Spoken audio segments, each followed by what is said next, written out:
नमस्कार विद्यार्थी मित्रांनो, तुमचा महा गव्हर्नमेंट एक्झाम या यूट्यूब चॅनलवर स्वागत आहे. तर आपण काही वनरक्षक भरतीमध्ये विचारलेले महत्त्वाचे प्रश्न बघणार आहोत. तर चला सुरू करूया. हे प्रश्न TCS पॅटर्ननुसार असेल. तर पहिला प्रश्न आहे, सह्याद्रीच्या पर्वतरांगामध्ये आढळलेल्या एक दुर्मिळ वनस्पतीला कोणत्या नेत्यांचे नाव देण्यात आले आहे? सह्याद्रीच्या पर्वतरांगामध्ये आढळलेल्या एक दुर्मिळ वनस्पतीला कोणत्या नेत्यांचे नाव देण्यात आले आहे? याचा मित्रांनो मी 2-3 सेकंद थांबेल. तुम्ही तुमचा आन्सर कमेंट करू शकतात जेणेकरून तुमची रिव्हिजन होईल. तर याचा उत्तर आहे ऑप्शन क्रमांक ड, शरद पवार. पुढचा प्रश्न, महाराष्ट्र राज्यात एकूण किती वन्यजीव अभयारण्य आहेत? महाराष्ट्र राज्यात एकूण किती वन्यजीव अभयारण्य आहे? याचा उत्तर आहे ऑप्शन क्रमांक ब, 58. भारतात 551 आहे. पुढचा प्रश्न, महाराष्ट्रात सर्वात कमी वनांचे क्षेत्र कोणत्या जिल्ह्यात आहे? महाराष्ट्रात सर्वात कमी वनांचे क्षेत्र कोणत्या जिल्ह्यात आहे? याचा उत्तर असेल ऑप्शन क्रमांक अ, लातूर. आणि गडचिरोलीमध्ये सर्वात जास्त आहे आणि सर्वात कमी लातूरमध्ये. पुढचा प्रश्न, लाकडांचा राजा म्हणून कोणत्या लाकडास ओळखले जाते? लाकडांचा राजा म्हणून कोणत्या लाकडास ओळखले जाते? याचा उत्तर असेल ऑप्शन क्रमांक ब, साग.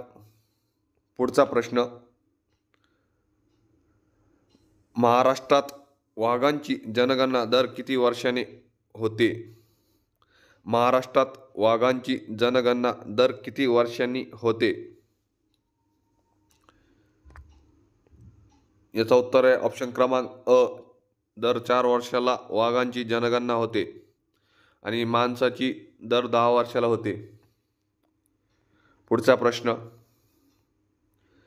भारतीय वन संरक्षणाचे सेंट्रल झोन कार्यालय महाराष्ट्रात कोठे आहे? भारतीय वन संरक्षणाचे सेंट्रल झोन कार्यालय महाराष्ट्रात कोठे आहे?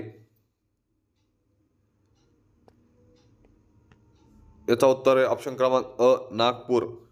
नागपूर ही उपराजधानी सुद्धा आहे. पुढचा प्रश्न, महाराष्ट्रात या विभागात सर्वात जास्त वन्यजीव अभयारण्य आहे?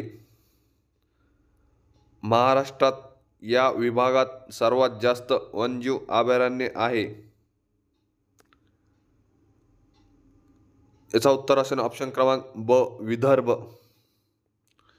पुढचा प्रश्न, महाराष्ट्रातील पहिले वन्यजीव अभयारण्य कोणत्या जिल्ह्यात स्थापना झाले? महाराष्ट्रातील पहिले वन्यजीव अभयारण्य कोणत्या जिल्ह्यात स्थापन झाले? याचा उत्तर आहे ऑप्शन क्रमांक ब, कोल्हापूर. तर हे राधानगरी याची स्थापना 1958 ला झाली. पुढचा प्रश्न, भारतातील सर्वात पहिले राष्ट्रीय उद्यान कोणते आहे? भारतातील सर्वात पहिले राष्ट्रीय उद्यान कोणते आहे?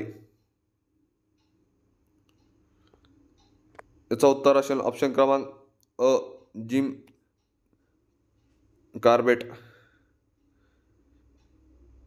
हे उत्तराखंड येथे आहे. कुठे आहे? उत्तराखंडला आहे. पुढचा प्रश्न,